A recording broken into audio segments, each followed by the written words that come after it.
쿵쿵쿵. 미나야, 지금 당장 나와. 위험해. 새벽 3시 17분. 나는 침대에서 몸을 일으켰다. 심장이 목구멍까지 뛰어올랐다. 옆집 준호의 목소리였다. 평소 인사도 제대로 안 나누던 그가 왜 이렇게 절박하게 소리치는 거지? 문 밖에서 뭔가 부딪히는 소리가 났다. 쿵. 또 다른 발소리. 무거운 구두가 바닥을 찍는 소리. 그리고 낮고 차가운 남자 목소리. 없군. 이미 도망갔나? 내 온몸이 얼어붙었다. 준호가 아닌 다른 누군가가 복도에 있었다. 나는 숨을 죽이고 문구멍으로 밖을 내다봤다.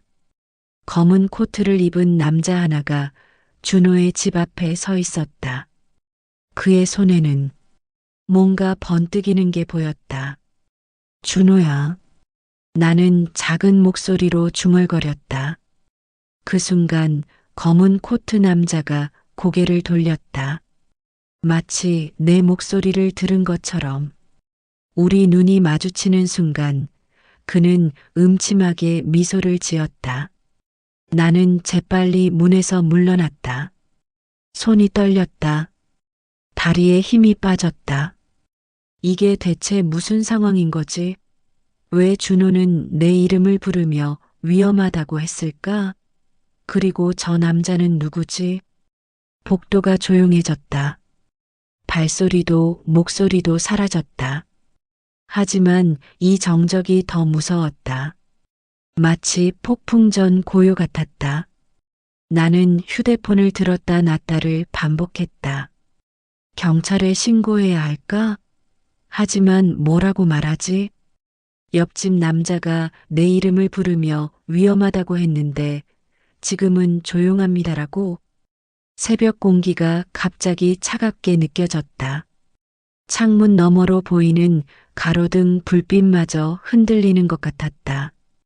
그때 현관문 아래로 뭔가 밀려 들어왔다. 작은 종이 조각이었다. 떨리는 손으로 그것을 집어들었다. 그들이 왔다. 절대 문 열지 마. 준호. 내 심장이 다시 미친 듯이 뛰기 시작했다. 그들, 누가 온 거지? 그리고 준호는 지금 어디 있는 건데? 나는 그날 밤을 잠들지 못했다. 창문 너머로 보이는 골목길을 계속 지켜봤다. 혹시 또 누군가 나타날까봐. 혹시 준호가 돌아올까봐. 하지만 새벽이 되도록 아무도 나타나지 않았다. 평범한 아침이 찾아왔지만 나는 알고 있었다. 내 일상이 완전히 바뀌었다는 것을. 다음 날 아침 나는 출근을 위해 집을 나섰다. 준호의 집 문 앞을 지날 때 잠깐 멈춰섰다. 어젯밤의 일이 꿈이었나 싶을 정도로 평온했다. 문에는 아무런 흔적도 없었다. 미나 씨, 안녕하세요. 뒤에서 들린 목소리에 나는 깜짝 놀라며 돌아봤다. 1층에 사는 김 씨 아저씨였다. 평소보다 표정이 어두워 보였다. 아, 안녕하세요. 혹시 어젯밤에 시끄럽지 않았나요? 3층에서 무슨 소음이 있었던 것 같던데. 내 심장이 쿵 하고 떨어졌다. 그러면 어젯밤 일이 실제였다는 건가? 저도 잘 모르겠어요. 김 씨 아저씨는 이상한 표정으로 나를 바라봤다. 마치 뭔가 숨기고 있다는 걸 알고 있다는 듯한. 요즘 이 동네가 좀 이상해요. 낯선 사람들이 자주 보이고. 미나 씨도 조심하세요. 그의 말에는 어떤 경고의 의미가 담겨 있었다. 하지만 나는 더 이상 묻지 못했다. 뭔가 알면 안 될 것을 알게 될 것 같은 두려움 때문에. 회사에서도 집중이 안 됐다. 자꾸 어젯밤 준호의 목소리가 귓가에 맴돌았다. 그리고 그 검은 코트 남자의 차가운 미소가. 미나야, 괜찮아? 동료 지연이가 걱정스럽게 물었다. 응, 괜찮아. 그냥 잠을 못 잤어. 요즘 무슨 일 있어? 며칠 전부터 계속 신경 쓰인다는 표정이야. 며칠 전부터? 내가 그렇게 티가 났나? 사실 생각해보니 최근 들어 이상한 일들이 계속 있었다.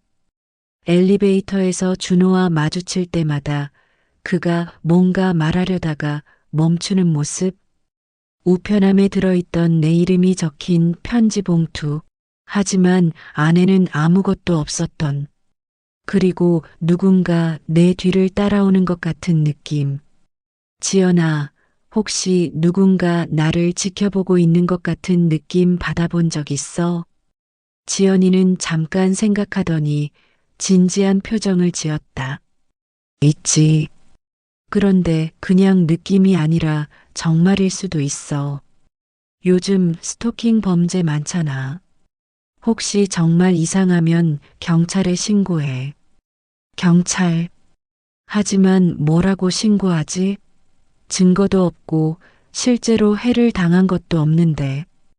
퇴근 후 집으로 돌아가는 길 나는 계속 뒤를 돌아봤다. 정말로 누군가 따라오는 것 같았다. 하지만 돌아볼 때마다 평범한 사람들만 보였다. 집에 도착해서 엘리베이터를 기다리는데 3층에서 내려오는 발소리가 들렸다. 준호였다. 하지만 평소와 달리 얼굴이 창백하고 눈가에 멍이 들어 있었다. 준호 씨. 그는 나를 보더니 잠깐 멈춰섰다. 그리고 작은 목소리로 말했다. 미나 씨, 조심하세요. 그리고 낯선 사람이 찾아와도 절대 문 열지 마세요. 왜요? 무슨 일이 있는 건가요? 하지만 그는 대답하지 않고 서둘러 현관문 쪽으로 향했다. 그의 뒷모습을 보며 나는 이상한 예감이 들었다. 그날 밤 나는 또다시 잠들 수 없었다. 준호의 경고가 계속 머릿속을 맴돌았다. 그리고 창문 너머로 가끔 보이는 그림자들이. 새벽 2시쯤 복도에서 작은 소음이 들렸다. 누군가 조용히 걸어가는 발소리였다. 나는 조심스럽게 문구멍으로 밖을 내다봤다. 복도 끝에서 희미한 인형이 보였다. 그리고 그 인형은 내 집 쪽으로 오고 있었다. 복도의 인형은 내 문 앞에서 멈춰섰다. 나는 숨을 죽이고 지켜봤다. 그 사람은 한참 동안 가만히 서 있더니 문 아래로 뭔가를 밀어넣고 사라졌다. 심장이 터질 것 같았다. 5분 정도 기다린 후 나는 조심스럽게 문을 열고 바닥을 확인했다. 작은 사진 한 장이 있었다. 사진 속에는 어린 여자아이가 있었다. 그런데 그 아이가 나였다. 10살 정도였을 때의 내 모습이었다. 하지만 이상했다. 이 사진을 찍은 기억이 없었다. 게다가 사진 뒷면에는 빨간 펜으로 쓴 글씨가 있었다. 찾았다. 온몸이 소름 끼쳤다. 누군가 내 어린 시절 사진을 가지고 있다는 것도 이상했지만 더 무서운 건 찾았다는 말이었다. 무엇을, 누가 찾았다는 건가? 다음 날 아침 나는 부모님께 전화를 걸었다. 엄마, 혹시 내가 10살 정도였을 때 찍은 사진들 중에 없어진 거 있어? 없어진 사진? 왜 갑자기 그런 걸 물어보니? 그냥 궁금해서. 글쎄, 너무 옛날 일이라 잘 기억이 안 나네. 그런데 미나야, 요즘 무슨 일 있니? 목소리가 이상해. 나는 괜찮다고 둘러댔지만 마음속으로는 점점 불안이 커져갔다. 회사에서 점심시간에 나는 인터넷으로 내 이름을 검색해봤다. 혹시 모르니까. 하지만 특별한 건 없었다. 그런데 검색 기록을 보다가 이상한 걸 발견했다. 김미나 실종. 언제 이런 검색어를 입력했지? 나는 클릭해봤다. 15년 전 신문 기사가 나왔다. 초등학생 김미나 10세 실종. 3일 만에 귀가, 기억 잃어. 내 심장이 멈출 것 같았다. 15년 전, 내가 10살 때 나는 실종된 적이 있었나? 그리고 기억을 잃었다고? 기사를 자세히 읽어봤다. 3일 동안 행방불명되었던 김미나가 집 근처에서 발견되었는데 그 3일 동안의 기억을 전혀 하지 못한다는 내용이었다. 부모는 충격으로 아이를 다른 지역으로 이사시켰다고. 이사? 그러고 보니 우리 가족은 내가 초등학교 4학년 때 갑자기 이사를 했었다.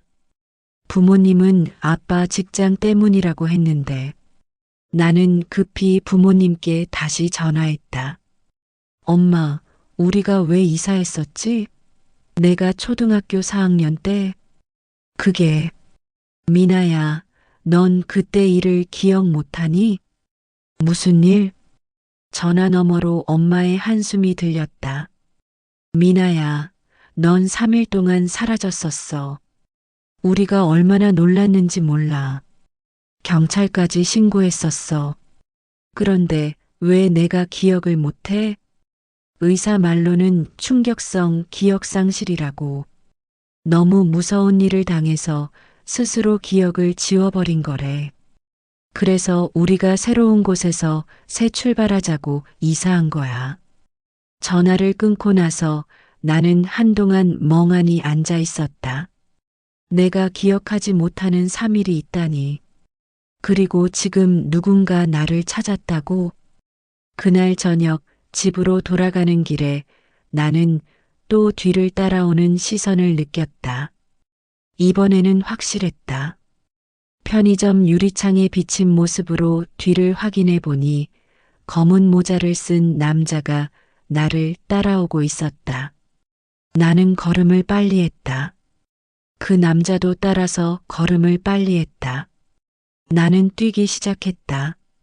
집에 도착해서 엘리베이터 버튼을 누르는데 뒤에서 발소리가 들렸다.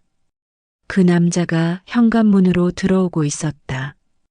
엘리베이터 문이 열리는 순간 나는 재빨리 뛰어들었다. 문이 닫히기 직전 그 남자와 눈이 마주쳤다. 그의 얼굴은 어젯밤 복도에서 본 검은 코트 남자였다. 3층에 도착해서 나는 서둘러 집으로 뛰어갔다. 문을 잠그고 체인까지 걸었지만 안전하다는 느낌이 들지 않았다. 그때 휴대폰이 울렸다. 모르는 번호였다. 여보세요? 미나야. 너 기억 못하니? 낡고 쉰 남자 목소리였다. 누구세요? 15년 전 그 3일을, 너와 함께했던 시간을. 나는 전화를 끊어버렸다. 손이 떨렸다. 15년 전 3일. 그 순간 문 밖에서 준호의 목소리가 들렸다. 미나 씨, 지금 당장 나와요. 그들이 또 왔어요. 쿵쿵쿵. 문이 거세게 흔들렸다. 준호의 목소리 뒤로 무거운 발소리들이 들렸다. 여러 명이었다. 문 열어, 미나야. 우리 얼마나 기다렸는데. 전화로 들었던 그 쉰 목소리였다.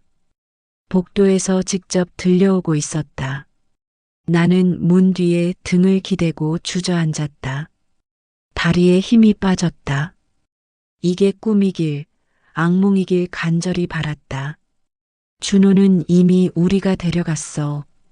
넌 혼자야. 거짓말이겠지. 준호가 방금 내 이름을 불렀는데. 하지만 이제 복도가 조용했다. 준호의 목소리는 더 이상 들리지 않았다. 미나야, 내가 기억 못한다고 해서 우리가 포기할 것 같았니? 15년을 기다렸어. 15년. 자꾸 그 숫자가 나왔다. 내가 사라졌던 그 3일과 관련된 것이 분명했다. 문이 또 한 번 크게 흔들렸다. 이번에는 뭔가 날카로운 걸로 문틈을 파는 소리가 났다. 나는 재빨리 베란다로 향했다. 3층이지만 뛰어내릴 수도 있었다. 하지만 베란다 창문 너머로도 검은 옷을 입은 남자들이 보였다. 건물 주변을 포위한 것 같았다. 휴대폰으로 112에 신고했다. 신고합니다. 제 집에 낯선 사람들이 침입하려고. 주소가 어떻게 되세요? 주소를 말하려는 순간 전화가 끊겼다. 휴대폰 화면을 보니 통화 중 연결 끊김이라고 나와 있었다. 다시 걸어봤지만 신호가 잡히지 않았다. 그들이 전파를 차단한 것 같았다. 미나야, 힘들게 하지 말고 문 열어. 우리는 널 해치려는 게 아니야. 그럼 뭘 원하는데요? 나는 소리쳤다. 너와 관련된 진실을. 내가 그날 본 것을. 그날 15년 전 그 3일 동안 내가 뭘 봤다는 거지? 저는 기억이 안 나요. 그럼 기억나게 도와줄게. 그 순간 문틈으로 하얀 가루가 들어오기 시작했다. 달콤한 냄새가 났다. 수면제인가? 나는 재빨리 물 적신 수건으로 코와 입을 막았다. 그리고 침실로 뛰어가 창문을 열었다. 이웃들이 다 듣고 있을 거예요. 경찰이 올 거예요. 이 건물에는 지금 우리밖에 없어. 다른 사람들은 오늘 일찍 피신시켰어. 무슨 소리지? 김씨 아저씨도? 다른 이웃들도? 나는 창문으로 밖을 내다봤다. 평소 같으면 불이 켜져 있어야 할 다른 집들이 모두 어둠 속에 있었다. 정말로 이 건물에는 나 혼자뿐인 것 같았다. 15년 전, 넌 우연히 그 장면을 목격했어. 그래서 우리가 널 데려갔던 거야. 하지만 아직 어린애였던 너는 충격으로 기억을 잃어버렸지. 뭔가 부서지는 소리가 났다. 현관문이 뚫린 것 같았다. 이제 숨바꼭질은 끝이야, 미나야. 발소리가 현관에서 들려왔다. 여러 명이 집 안으로 들어오고 있었다. 나는 마지막으로 침실 문을 잠그고 옷장 안으로 숨었다. 심장이 미친 듯이 뛰었다. 숨소리마저 크게 들리는 것 같아서 손으로 입을 막았다. 미나야, 어디 숨었니? 어차피 찾을 거야. 발소리가 침실 쪽으로 오고 있었다. 그때였다. 갑자기 어디선가 사이렌 소리가 들렸다. 경찰차 소리였다. 젠장, 누가 신고했어? 빨리 철수해. 발소리가 급히 현관 쪽으로 향했다. 그들이 급하게 나가는 소리가 들렸다. 나는 옷장 안에서 한참을 더 숨어 있었다. 정말로 조용해진 후에야 나올 수 있었다. 집은 엉망이 되어 있었다. 서랍들이 뒤져져 있고 소파는 뒤집어져 있었다. 그들이 뭔가를 찾고 있었던 것 같았다. 현관문은 부서져 있었다. 나는 급히 짐을 싸기 시작했다. 여기 있으면 안 될 것 같았다. 그런데 침실에서 짐을 싸다가 이상한 걸 발견했다. 침대 밑에 작은 상자가 하나 있었다. 내가 둔 게 아니었다. 상자를 열어보니 오래된 사진들이 있었다. 모두 15년 전 내 모습이었다. 그런데 이 사진들에서 나는 울고 있었다. 그리고 뒤쪽으로 어른들의 모습이 흐릿하게 보였다. 사진 중 하나 뒷면에 글씨가 있었다. 진실은 내 기억 속에 있다. 그들이 찾는 것도 바로 그것이다. 조심해. 제이, 준호인가? 그 순간 복도에서 발소리가 들렸다. 그들이 다시 온 건가? 나는 서둘러 사진들을 가방에 넣고 뒷문으로 나가려 했다. 하지만 뒷문을 열자마자 검은 마스크를 쓴 남자와 마주쳤다. 안녕, 미나야. 오랜만이네. 나는 뒤로 물러서려 했지만 등 뒤에서 다른 손이 내 어깨를 잡았다. 사방이 막혔다. 무서워하지 마. 우리는 내 친구야. 검은 마스크 남자가 마스크를 벗었다. 50대 정도로 보이는 남자였는데 어디선가 본 듯한 얼굴이었다. 기억나니? 나는 차 삼촌이야. 차 삼촌? 그 이름이 어렴풋이 머릿속에서 맴돌았다. 하지만 확실하지 않았다. 저는 모르는 분이에요. 15년 전엔 날 아주 좋아했는데 매일 사탕을 사줬거든. 그의 말에 내 머릿속에 희미한 영상이 떠올랐다. 사탕을 주는 남자. 하지만 그 기억은 금세 사라졌다. 원하는 게 뭐예요? 내가 15년 전에 본 것을 다시 보여주려고. 그들은 나를 지하주차장으로 끌고 갔다. 검은 승합차가 기다리고 있었다. 차 안에서 그들은 내게 오래된 비디오를 보여줬다. 15년 전 어린 내가 어떤 창고 같은 곳에 숨어서 몰래 지켜보는 영상이었다. 영상 속에서 어른들이 큰 상자들을 옮기고 있었다. 그 상자들에서 뭔가 이상한 냄새가 나는 것 같았다.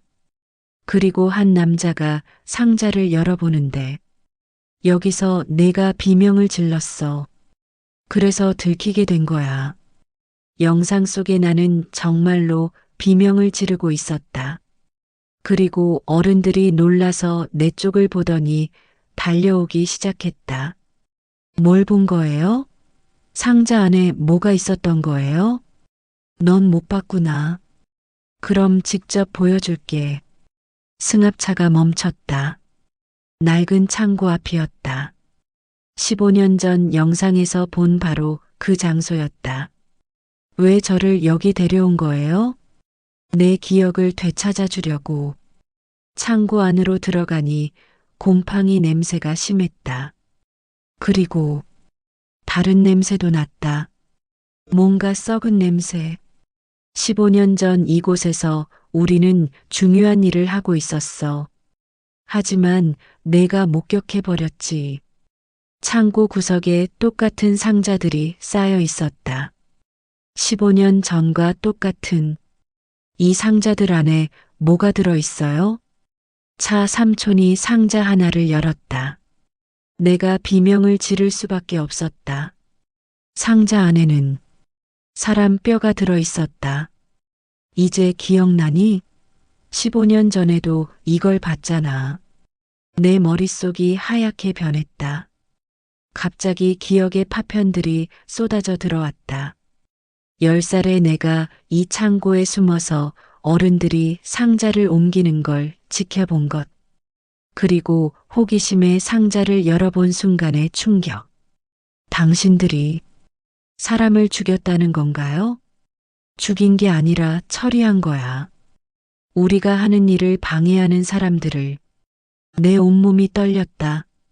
이 사람들은 살인자들이었다. 그리고 15년 전 어린 나는 그 현장을 목격했던 것이다. 그래서 저를 데려갔던 건가요? 너를 죽이려고 했어. 하지만 너무 어린아이라 참아. 그래서 기억만 지우고 보내줬지. 기억을 지웠다고요? 우리는 전문가야. 최면과 약물을 사용해서 기억을 지울 수 있어. 하지만 완전히 지워지지는 않더라고. 그래서 15년 동안 널 지켜봤어. 지켜봤다? 15년 동안? 그럼 지금까지 제 주변에 있었던 건가요? 내 옆집에 사는 준호도 우리 사람 중 하나였어. 널 감시하라고 시킨 거야. 준호가? 나를 도우려던 준호가 사실은 그들 편이었다고? 거짓말이에요. 준호한테 물어봐. 물론 지금은 물어볼 수 없겠지만 차 삼촌이 휴대폰을 꺼내 사진 하나를 보여줬다. 준호가 창고 구석에 묶여 있는 사진이었다. 입에는 테이프가 붙어 있고 온몸에 상처가 있었다. 준호를 어떻게 한 거예요? 걔가 감정이 생겨서 널 도우려고 했어. 그래서 처리했지. 처리했다. 그 말이 의미하는 바를 알 수 있었다. 왜 이제 와서 저를 찾는 거예요? 15년이나 지났는데. 최근에 우리 조직에 문제가 생겼어. 경찰이 수사를 시작했거든. 혹시 내 기억이 되돌아와서 증언하게 될까봐. 그래서 나를 제거하려는 것이었다. 하지만 마지막으로 한 번만 확인하고 싶어. 내가 15년 전에 정말 뭘 봤는지. 차 삼촌이 내 팔에 주사를 놓으려 했다. 나는 발버둥을 쳤지만 다른 남자가 나를 꽉 잡고 있어서 움직일 수 없었다. 이걸 맞으면 기억이 다시 선명해져. 그때 내가 본 것을 정확히 기억하게 될 거야. 주사 바늘이 내 팔에 닿는 순간 갑자기 창고 밖에서 큰 소리가 났다. 경찰이다. 모두 손을 들어라. 사이렌 소리와 함께 여러 명의 발소리가 들렸다. 젠장, 또 누가 신고했어? 차 삼촌이 주사를 놓치며 소리쳤다. 빨리 뒷문으로. 그들이 혼란스러워하는 사이 나는 재빨리 몸을 빼고 창고 입구 쪽으로 뛰어갔다. 미나 씨, 이쪽으로. 밖에서 익숙한 목소리가 들렸다. 준호의 목소리였다. 그러면 준호는 무사한 건가? 하지만 차 삼촌의 말이 머릿속을 맴돌았다. 준호도 그들 편이라고 했는데 믿어도 되는 건가? 뒤에서 추격하는 발소리가 들렸다. 나는 더 이상 생각할 시간이 없었다. 일단 창고에서 나가는 게 우선이었다. 창고 밖으로 나오자마자 여러 대의 경찰차와 함께 준호가 보였다. 그는 온몸에 상처를 입고 있었지만 살아 있었다. 준호 씨. 하지만 준호는 내게 다가오면서 이상한 표정을 지었다. 마치 미안하다는 듯한.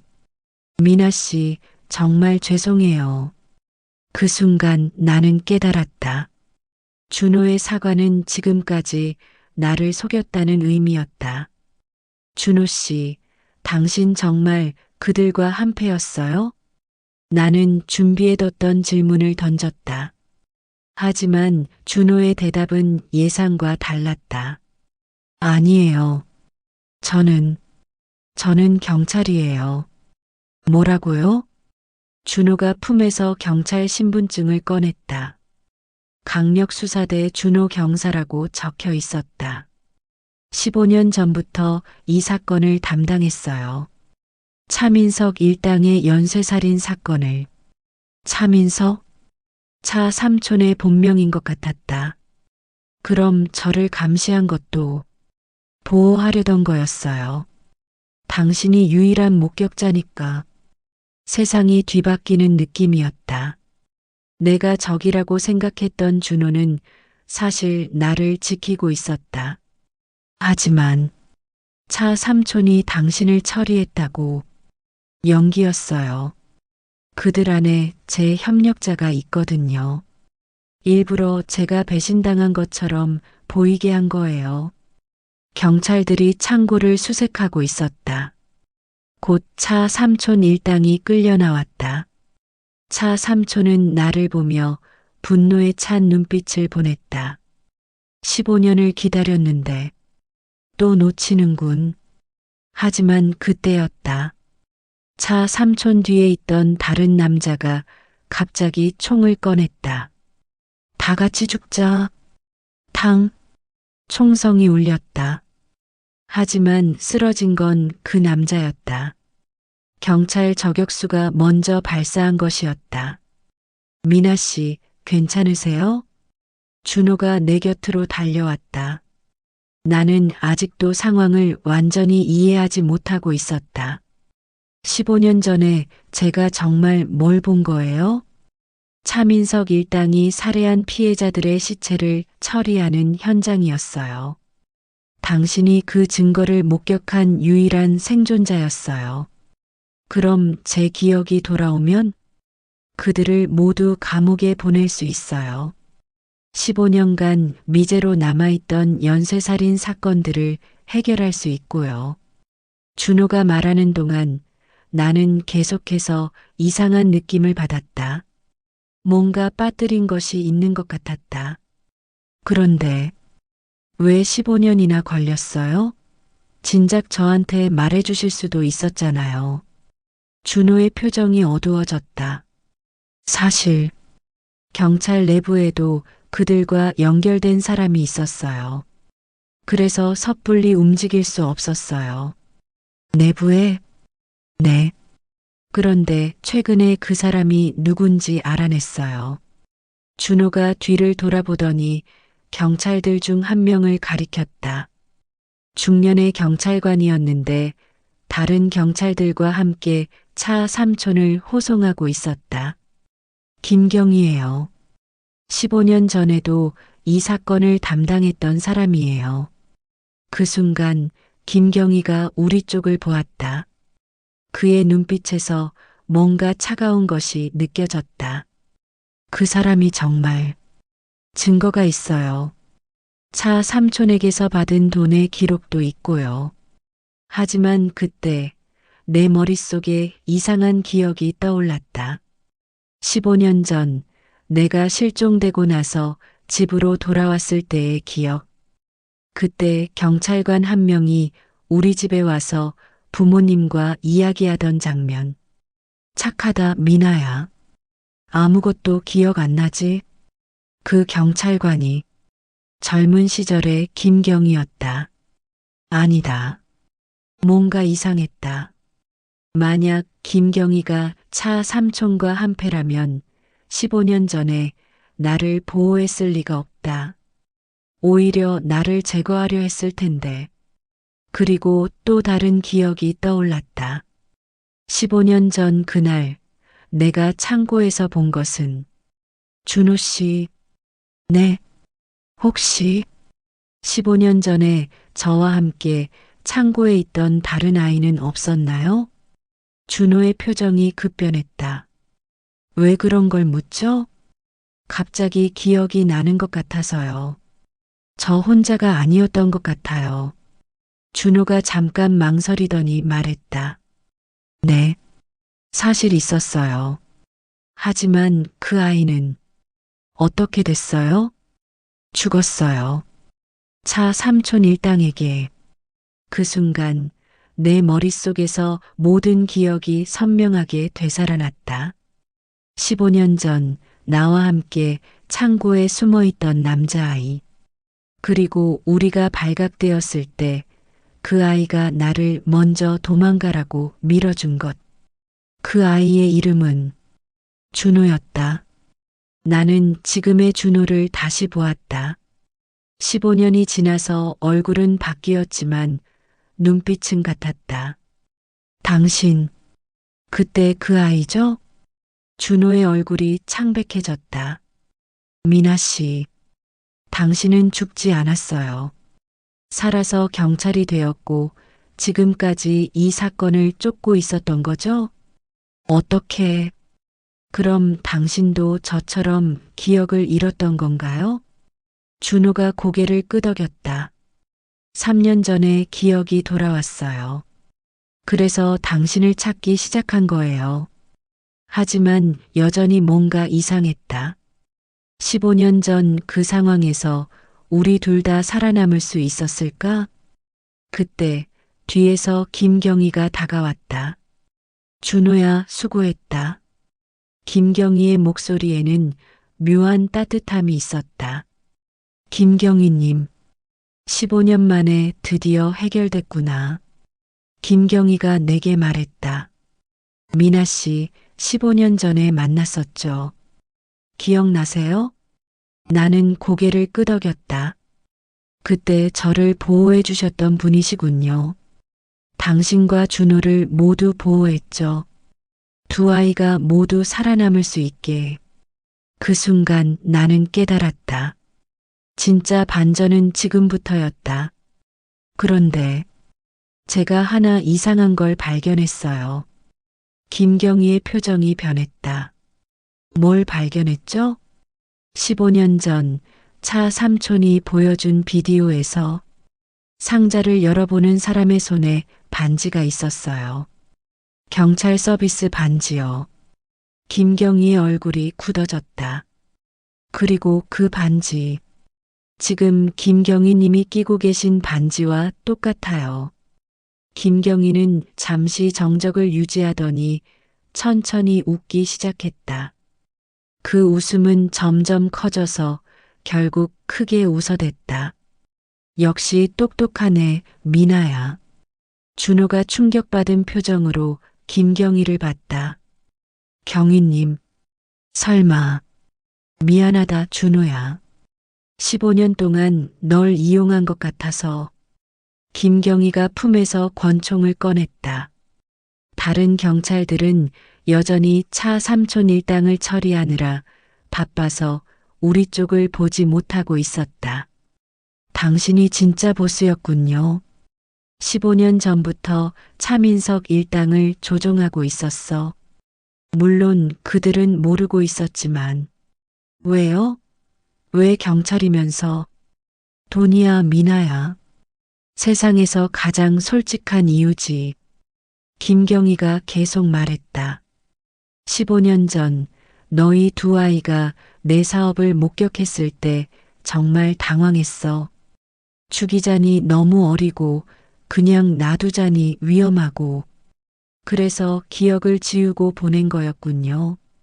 차민석한테 최면술사를 구해오라고 했지. 그리고 너희 기억을 지웠어. 준호가 분노에 찬 목소리로 말했다. 그럼 지금까지 저를 이용한 건가요? 3년 전 내 기억이 돌아왔을 때 난 오히려 기회라고 생각했어. 너를 통해 미나를 찾을 수 있을 테니까. 저를 없애려고요? 처음엔 그랬지. 하지만 생각해보니 더 좋은 방법이 있더라고. 김경희의 눈빛이 더욱 차갑게 변했다. 너희 둘을 영웅으로 만드는 거야. 연쇄살인범을 잡은 용감한 경찰과 생존자로 말이지. 무슨 소리예요? 차민석 일당을 모두 죽이고 너희가 그들과 싸우다가 불행히 목숨을 잃었다고 하는 거야. 그럼 진실은 영원히 묻히는 거지. 그 순간 김경희가 권총을 준호에게 겨눴다. 먼저 너부터. 탕. 총성이 울렸다. 하지만 쓰러진 건 김경희였다. 준호가 더 빨리 발사한 것이었다. 준호 씨, 괜찮아요, 미나 씨. 저도 이미 예상하고 있었어요. 예상하고 있었다고요? 3년 전 기억이 돌아왔을 때부터 의심스러웠어요. 왜 우리만 살아남았는지, 왜 김경희가 그렇게 저를 챙겨주는지. 다른 경찰들이 총소리를 듣고 우리 쪽으로 달려왔다. 무슨 일이야? 준호가 상황을 설명했다. 김경희가 진짜 배우였고 차민석 일당을 조종하고 있었다는 것을. 하지만 이제 모든 게 끝났어요, 미나 씨. 정말 끝난 건가? 나는 아직도 확신이 서지 않았다. 준호 씨, 15년 전에 우리가 본 건 정말 시체들이었나요?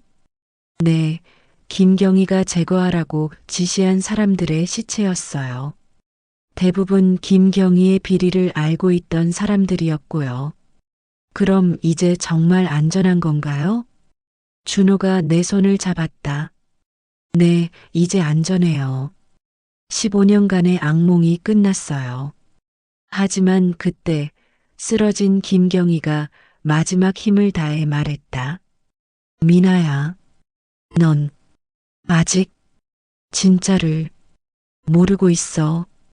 뭐라고 하는 거예요? 김경희가 피를 토하며 계속 말했다. 준호는, 준호는, 진짜가 아니야. 그 말을 끝으로 김경희는 숨을 거뒀다. 진짜가 아니라니? 무슨 뜻이지? 나는 준호를 다시 봤다. 그는 당황한 표정을 짓고 있었다. 미나 씨, 김경희가 마지막에 헛소리한 것 같아요. 신경 쓰지 마세요. 하지만 내 머릿속에서는 경고음이 울리고 있었다. 뭔가 아직도 놓친 게 있는 것 같았다. 준호 씨, 15년 전에 우리가 헤어질 때 마지막으로 한 말 기억하세요? 마지막으로 한 말. 제가 꼭 다시 만나자고 했을 때 뭐라고 대답했는지. 준호의 얼굴에 당황이 스쳤다. 잘 기억이 안 나네요. 하지만 나는 선명히 기억했다. 그 아이는 이렇게 말했다. 미나야, 내 이름 기억해. 내 이름은 준호가 아니라 지훈이야. 지금 내 앞에 있는 이 사람은 누구지? 당신, 누구예요? 나는 한 걸음 뒤로 물러섰다. 준호라고 자칭하는 남자의 표정이 변했다. 미나 씨, 무슨 소리세요? 15년 전 그 아이의 이름은 지훈이었어요. 준호가 아니라. 다른 경찰들이 우리 대화를 듣고 있었지만 아직 상황을 파악하지 못하는 것 같았다. 그럼 당신은 누구죠? 왜 준호라고 했어요? 미나 씨, 15년이라는 시간이 지났잖아요. 기억이 헷갈릴 수도. 아니에요. 분명히 기억해요. 그 순간 그의 표정이 완전히 달라졌다. 마치 가면을 벗어던진 것처럼. 역시 당신이 문제였군요. 뭐라고요? 김경희만 제거하면 모든 게 해결될 줄 알았는데. 당신이 너무 똑똑해요. 그가 다시 총을 꺼냈다. 하지만 이번에는 다른 경찰들이 즉시 반응했다. 무기를 내려놔. 저는 진짜 경찰입니다. 강력수사대 박민수 경사예요. 박민수? 준호가 아니라 박민수? 15년 전부터 이 사건을 담당했던 건 사실이에요. 하지만 김경희의 지시를 받고 있었어요. 그럼 당신도 김경희가 죽은 지금 이 비밀을 아는 사람은 당신뿐이에요. 죄송하지만 다른 경찰들이 그를 제압하려 했지만 그는 이미 총구를 내게 겨누고 있었다. 15년 전 지훈이라는 아이는 정말 죽었어요. 차민석 일당에게. 그럼 당신은? 저는 그냥 경찰이에요. 김경희의 지시로 당신을 감시하고 있었던. 그 순간 창고 밖에서 새로운 목소리가 들렸다. 미나야. 낯익은 목소리였다. 그리고 그 목소리의 주인이 창고 안으로 들어왔다. 20대 후반 남자였는데 15년 전 그 아이의 모습과 닮아 있었다. 지훈이? 미나야, 나야. 늦어서 미안해. 진짜 지훈이었다. 15년 만에 다시 만난 것이었다. 어떻게? 당신이 살아있어요? 긴 이야기야. 일단 여기서 나가자. 박민수가 혼란스러워했다. 이게 무슨 상황이야? 지훈이 박민수에게 말했다. 15년 전 진실을 아는 사람이 또 있다는 거야. 그리고 다른 경찰들에게 설명했다. 김경희와 박민수는 공범이었어요. 박민수는 김경희의 지시로 미나 씨를 감시하고 있었고 적절한 때에 제거하려던 거예요.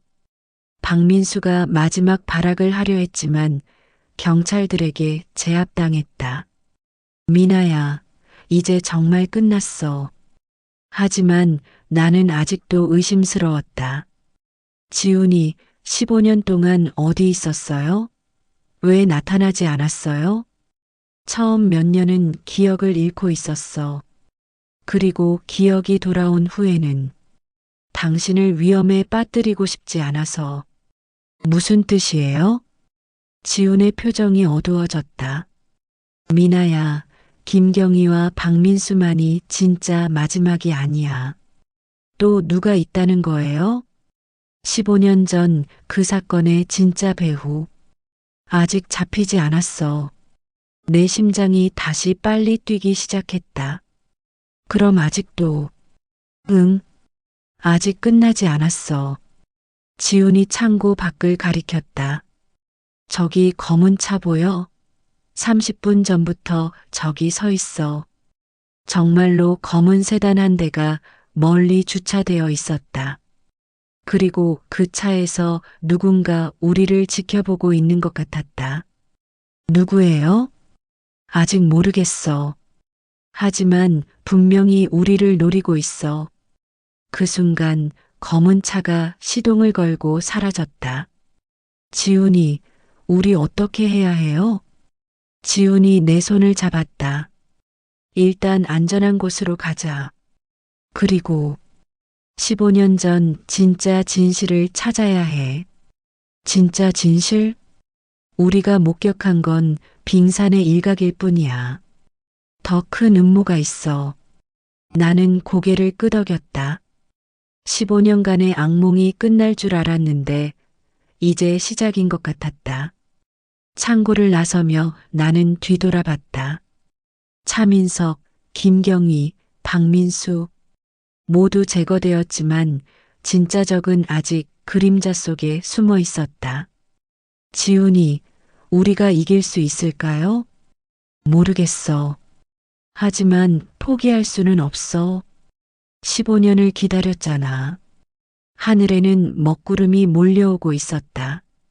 마치 더 큰 폭풍이 다가오고 있다는 경고처럼. 그날 밤 나는 지훈과 함께 안전가옥에 머물렀다. 하지만 잠들 수 없었다. 지훈이, 정말 진짜 배우가 따로 있는 거예요? 응. 김경희는 중간 보스일 뿐이었어. 15년 전 우리가 본 그 창고. 사실 전국에 여러 개가 있어. 여러 개요? 거대한 조직이야. 정치인, 기업인, 경찰, 검찰까지. 모든 곳에 그들의 사람이 있어. 나는 소름이 돋았다. 그럼 우리는 어떻게 싸워야 해요? 지훈이 창밖을 바라봤다. 15년 전 우리가 목격한 건 그들이 증거를 없애는 현장이었어. 자신들의 범죄를 은폐하기 위해서. 무슨 범죄요? 아직 확실하지 않아. 하지만 국가 기밀과 관련된 거대한 음모일 거야. 그 순간 창밖에서 빨간 점이 보였다. 레이저 포인터였다. 지훈이. 나는 지훈을 밀어뜨렸다. 그와 동시에 창문이 박살났다. 저격수였다. 빨리 여기서 나가자. 우리는 뒷문으로 뛰어나갔다. 하지만 건물 주변에는 이미 검은 옷을 입은 사람들이 포위하고 있었다. 15년을 숨었는데 결국 찾아냈군. 익숙한 목소리였다. 차민석이었다. 분명히 경찰에 체포되었는데 어떻게? 놀랐지? 나는 진짜 차민석이 아니야. 그냥 대역이었어. 대역이요? 진짜 차민석은 따로 있어. 그리고 그는 지금도 살아서 이 모든 걸 지휘하고 있지. 절망감이 밀려왔다. 그럼 지금까지의 모든 것이 헛수고였다는 건가? 미나야, 포기하지 마. 지훈이 내게 작은 USB를 건넸다. 이 안에 15년간 수집한 모든 증거가 들어있어. 언론에 공개하면. 하지만 우리가 여기서 살아나가야 하는데. 내가 시간을 벌게. 너는 이걸 가지고 도망가. 지훈이 안 돼. 또 헤어질 수 없어. 하지만 지우는 이미 앞으로 뛰어나가고 있었다. 미나야, 이번엔 진짜 끝을 보자. 총성이 울렸다. 하지만 나는 뒤돌아볼 수 없었다. USB를 꽉 쥐고 어둠 속으로 사라졌다. 새벽 6시, 나는 한 인터넷 카페에 있었다. 떨리는 손으로 USB를 컴퓨터에 꽂았다. 화면에는 15년간의 진실이 담겨 있었다. 정치인들의 비리, 기업들의 은밀한 거래, 그리고 국가 기밀을 외국에 팔아넘긴 증거들. 나는 모든 파일을 주요 언론사에 동시에 전송했다. 그리고 SNS에도 올렸다. 이제 끝이야. 하지만 정말 끝일까? 휴대폰이 울렸다. 모르는 번호였다. 훌륭하네, 미나양. 차가운 남자 목소리였다. 당신 누구예요? 진짜 차민석이야. 마침내 만나게 됐군. 증거는 이미 공개했어요. 이제 늦었어요. 그럴까? 내가 공개한 건 진짜 증거가 아니야. 뭐라고요? 지훈이가 준 USB. 그 안에는 가짜 정보만 들어있어. 내 심장이 멈춘 것 같았다. 지훈이는 처음부터 우리 편이었어. 15년 동안 널 감시하고 있었지. 거짓말이에요. 그럼 왜 진짜 증거는 따로 숨겨뒀을까? 왜 너한테 가짜만 줬을까? 나는 아무 말도 할 수 없었다. 미나양, 게임은 이제 시작이야. 진짜 증거를 원한다면 나를 만나러 와. 전화가 끊겼다. 카페 창밖으로 검은 차들이 한 대씩 모여들고 있었다. 나는 깨달았다. 15년간의 도망은 끝났지만 진짜 게임이 이제 시작된다는 것을. USB를 쥔 채로 나는 또 다른 문으로 향했다. 그 문 너머에는 진실이 있을까? 아니면 또 다른 거짓이 기다리고 있을까? 한 가지는 확실했다. 15년 전 그 새벽 3시처럼 내 인생이 다시 한번 완전히 바뀔 순간이 다가오고 있다는 것이었다. 진실은 항상 가장 가까운 곳에 숨어 있다. 하지만 그것을 찾는 대가는 상상보다 클지도 모른다.